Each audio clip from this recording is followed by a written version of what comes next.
I got one! What? Focal point! I found a focal point! Oh, Dad, for Pete's sake.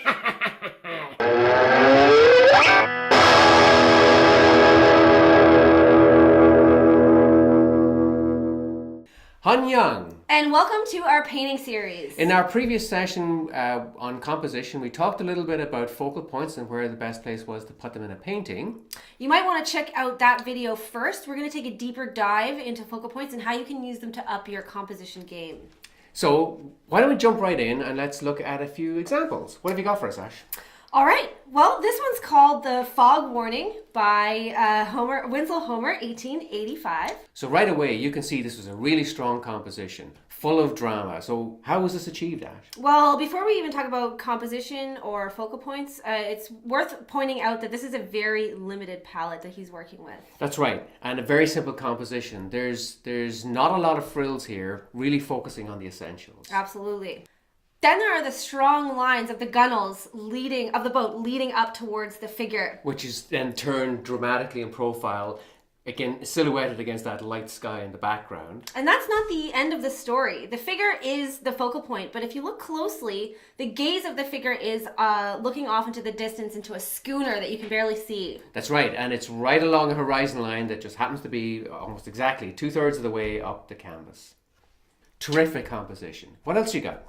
Okay, how about this?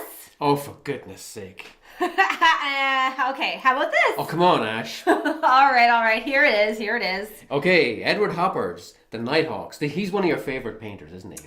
Yes, he is. This is very different, obviously, from the previous piece, but we still have the same drama and the same mood happening here. Yes, and then again, a very limited palette focusing on the essentials, right?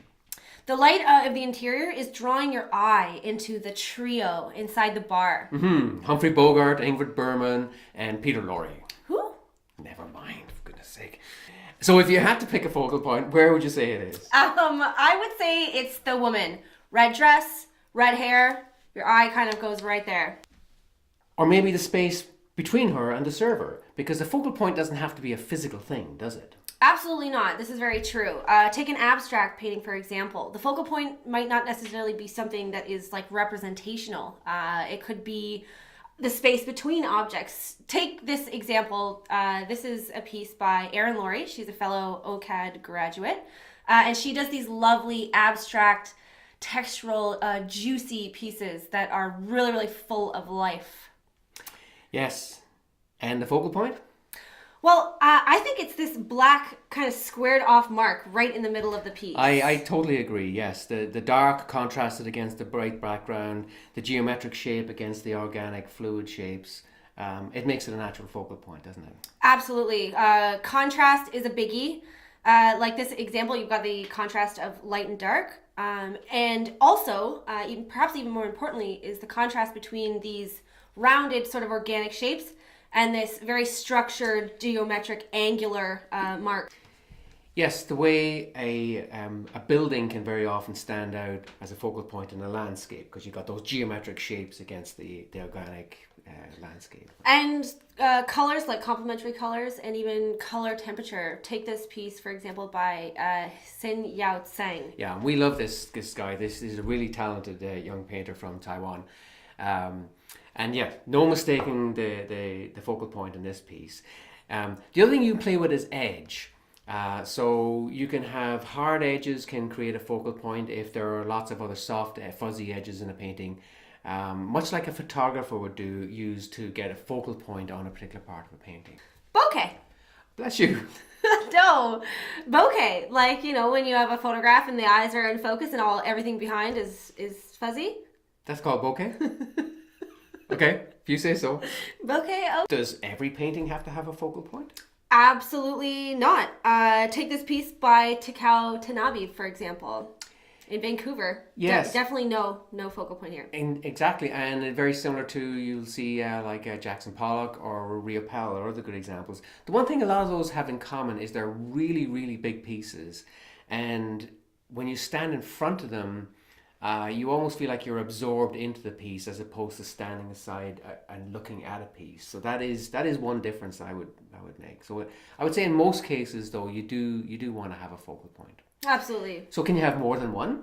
I think so. In fact, I think it's good to have, like when you have one focal point, your eye just kind of goes directly to it and it doesn't really go anywhere else. It's sometimes nice to have a series of lesser focal points that kind of lead your eye to the main focal point. But the main thing is that you can't have competing focal points. As Steve Covey used to say, the main thing is to keep the main thing the main thing. Yeah, he's quoting Stephen Covey. Mom's gonna love that. But no, he's right. You can generally only have one prima donna. That's just the way it is. Yes, you can use lines to guide the eye to the focal point, much like you saw in the Winslow Homer piece. But you can also use these subsidiary focal points like stepping stones to kind of get your eye to follow and coax your eye in towards the main piece. And this is where we can get into more complex and interesting pieces like this one. Oh yes, The Raft of the Medusa. This is by Theodore Jericho in 1818. So this caused a big stir when it was originally painted. It's a huge piece. And it was painted just a few years after the real event happened, shortly after the defeat of Napoleon. And it was a ship that was sent out to West Africa to reclaim some territories in Senegal. And a big blunder by the captain. They landed on a sandbar. A lot of the people died. Only a few survivors. And at the time, it just created a huge uproar in society in Paris. But anyway, so this was a big painting, and it really made Jericho's name in French society. Absolutely.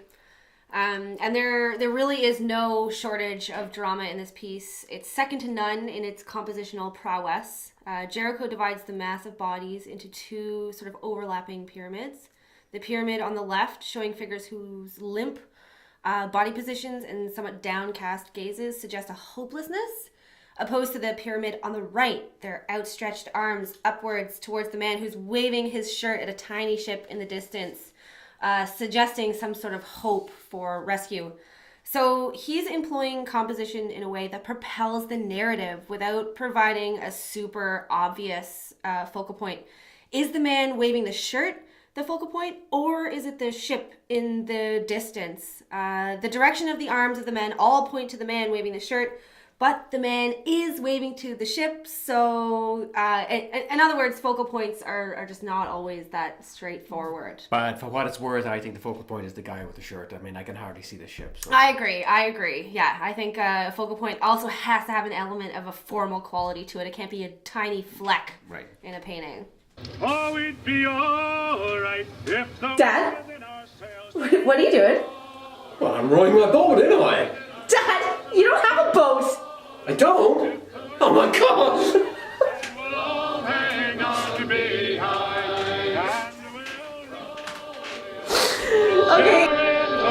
and we'll roll. Okay, folks, I want to apologize for that momentary lapse of judgment. Hope you liked the video. Don't forget, comments below, always welcome. And don't forget to hit that like button. And we'll see you again soon. Hopefully. Bye-bye. It'd be all right if we make it round the horn. It'd be all right if we make it round the horn. And we'll all hang on behind.